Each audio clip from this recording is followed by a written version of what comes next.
Valoro profundamente la labor que hacen las personas que procesan nuestros residuos, los que recogen nuestra basura todas las noches y lo llevan a la planta de tratamiento, los que limpian nuestras calles, porque cuando no están limpias, cuando no nos recogen la basura, tenemos graves problemas en las ciudades. Valoro enormemente, cómo no, a los sanitarios que salvan nuestras vidas, que cuidan de nuestros padres, que cuidan de nuestros hijos, que nos permiten tener una vida más larga y mejor. Valoro enormemente a los profesionales de la educación, a los maestros, a las maestras, aquí hay representantes,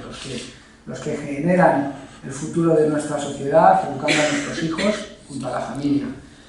Pero lo que no puedo entender es que no entiende el papel fundamental de las Fuerzas Armadas, porque si ahora miramos la actualidad y miramos la televisión o las redes sociales o nuestros ordenadores y teléfonos, podemos ver cómo en Ucrania pues esos trabajadores que llevan el agua no pueden trabajar, cómo esos trabajadores que velan por la recogida y por la limpieza de las ciudades no pueden trabajar y están llenos de escombros, y cómo desde luego ni los maestros ni los hospitales funcionan como deberían funcionar. Si no existen las Fuerzas Armadas, si no existe lo basal, si no existe lo que te permite ser libre, la seguridad, no existe todo lo demás. Por lo tanto, los que somos servidores públicos, los que amamos el Estado y los servicios de los que nos provee, tenemos que, de manera innegable y de manera absolutamente sensata, defender a las Fuerzas Armadas. Porque sin Fuerzas Armadas, lo que puede ocurrir en cualquier sociedad es lo que está ocurriendo en algunos rincones de Europa, que hace 20 años y hace 3 años no pensábamos que iba a pasar y está pasando. Por lo tanto, esa libertad de la que gozamos en este país tiene su base sobre unas Fuerzas Armadas. A mí me parece un buen negocio invertir el 2% del PIB en que tengamos unas buenas Fuerzas Armadas de profesionales como tenemos, con un material adecuado y con un despliegue operativo al servicio de la sociedad española. Creo que todos debemos estar también en ese trabajo de poner en valor la labor que hacen nuestras Fuerzas Armadas. La mejor proyección de país que se produce por medio de esos hombres y mujeres que están sirviendo, por ejemplo, en Estonia, en los países bálticos, que están haciendo misiones en el Líbano, como habitualmente hace nuestra brigada paracaidista, que en el futuro más cercano van a desplegar las Fuerzas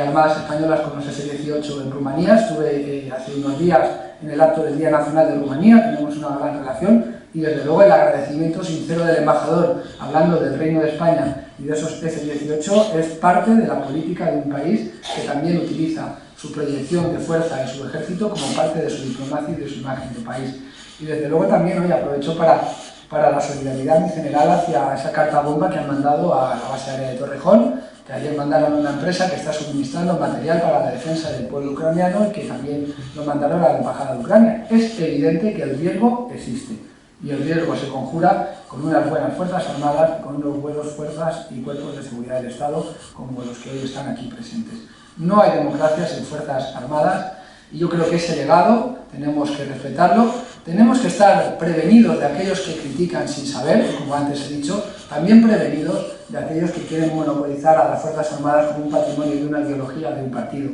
Las Fuerzas Armadas son de todo el pueblo español y creo que la inmensa mayoría nos sentimos en ese respeto, en ese orgullo, y desde luego son mucho más grandes que unas siglas o que un partido. Por lo tanto, queremos que las Fuerzas Armadas sean parte intrínseca de todos los vecinos y vecinas de Alcalá de Henares. Creo que eso es el futuro, que todos estamos sin duda alguna de acuerdo en ello, y que una democracia que se precie tiene que querer, admirar y respetar a sus Fuerzas Armadas. Ese es el objetivo último de este premio, acercar la cultura de defensa a la sociedad civil. Ese es el objetivo último de la labor pública, que nos ayudemos a hacer una España mejor, cada uno en su puesto, en el que determine el deber y hacer lo mejor posible nuestra misión. Muchísimas gracias por estar hoy aquí con nosotros.